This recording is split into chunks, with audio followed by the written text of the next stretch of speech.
राधे राधे दर्शकों, इस समय हम मौजूद हैं इस समय के नवनिर्वाचित राज्यसभा सांसद, लेकिन इनका नाम बहुत पुराना मथुरा शहर में, विश्वसनीय आदमी। आइए बात करते हैं, जानते हैं कैसा रहा यह सफर। बहुत बहुत स्वागत। धन्यवाद। देखिए, कोई सफ़र हो, राजनीतिक सफ़र हमेशा सबको मन में भाता है।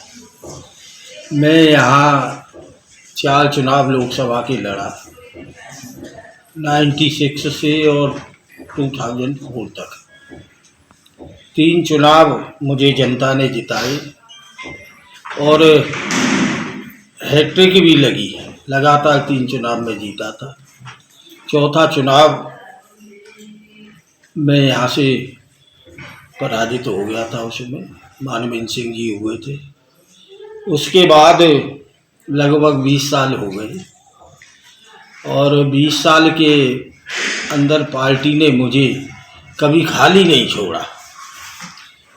सरकार नहीं रही तो 2 बार जिलाध्यक्ष की जिम्मेदारी दी और मैंने 3 बार सांसद रहते हुए भी उस जिम्मेदारी को बखूबी स्वीकार किया और निभाया। भारतीय जनता पार्टी का ग्राफ बढ़ा, 4 एमएलए मेरे समय में आए और एक बार जब मैं पहले 2012 में बना था जिलाध्यक्ष, उस समय 3 नगर पालिकाओं के चुनाव में समय हुए थे, वो भी अखिलेश की सरकार थी जी। तीनों नगर पालिकाएं हम जीते थे। तो माँ के बिहारी जी की कृपा भी रही है और पार्टी के बड़े लोगों का आशीर्वाद भी रहा है। ये जो जिम्मेदारी मुझे दी है, इस जिम्मेदारी को बखूबी निभाऊंगा। और केवल ये नहीं है कि मैं राज्यसभा का हो गया तो जनता से मेरा संबंध ज़्यादा नहीं रहे। मैं जनसेवक के रूप में काम किया है मैंने हमेशा, और जनता का मुझसे जुड़ाव है। आज भी जनता की वजह से ही ये टिकट राज्यसभा की मुझे मिली है, क्योंकि जब जन भावनाएँ प्रबल होती हैं तो पार्टी भी विचार करती है। एक तरफ से सभी तरफ से आवाज़ आ रही थी कि लोकसभा का चुनाव तेजवीर सिंह को लड़ाया जाए,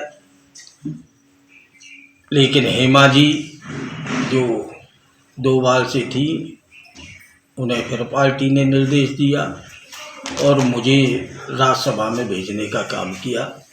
इसके लिए मैं पार्टी के अपने सभी नेताओं को, मोदी जी, अमित शाह जी, नड्डा जी, राजनाथ जी, योगी जी, अपना पूरा प्रदेश नेतृत्व, सबको बहुत बहुत धन्यवाद देता हूँ।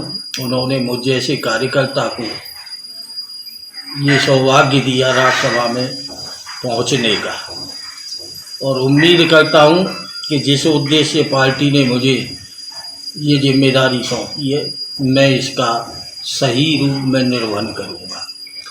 सांसद जी, जैसा आप देख रहे हैं कि लोकसभा नजदीक आ चुका है, एक अहम जिम्मेदारी आप पे बन जाती है, तो आप इसे किस तरह देखते? मैं इसे चुनौती के रूप में ले रहा हूँ और मैं आपके चैनल के माध्यम से कहना चाहता हूँ कि पिछली बार और उससे पिछली बार 2014 और 2019 हेमा मालिनी जी लगभग 3 लाख के आसपास से जीतती रही हैं, और मैं इस बार ये विश्वास के साथ कह सकता हूँ कि अब के हेमा मालिनी 5 लाख से ऊपर की जीत होगी। चुनाव एक तरफा है, अभी तो विपक्ष को कोई कैंडिडेट ही नहीं मिल रहा है। कांग्रेस के पास कोई कैंडिडेट नहीं, बसपा के पास कैंडिडेट नहीं, और ये स्थिति हो रही है। लोग तो ये चर्चा करने लगे कि क्या हेमा मालिनी निर्विरोध होंगी, ये चर्चा आ रही है देहात में।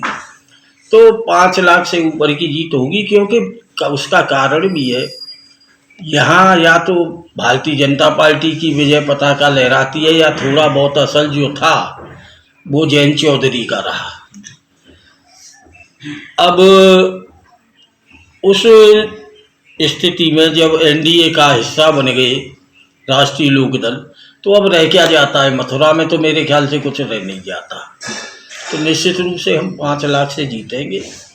ये हम आपके चैनल के माध्यम से लोगों तक ये मैं पहुंचाना चाहता हूं आवाज़, और अपील भी करता हूं लोगों से कि इस बार ऐसा मतदान करें कि हम प्रदेश में ही नहीं देश में सबसे बड़ी जीत, क्योंकि मथुरा का स्थान एक अनूठा स्थान है, देश में सबसे बड़ी जीत करके दिखाए हैं हेमा मालिनी की। वो हमारी भी नैतिक जिम्मेदारी है और उसके हम पूरी तरह उसे निभाएंगे।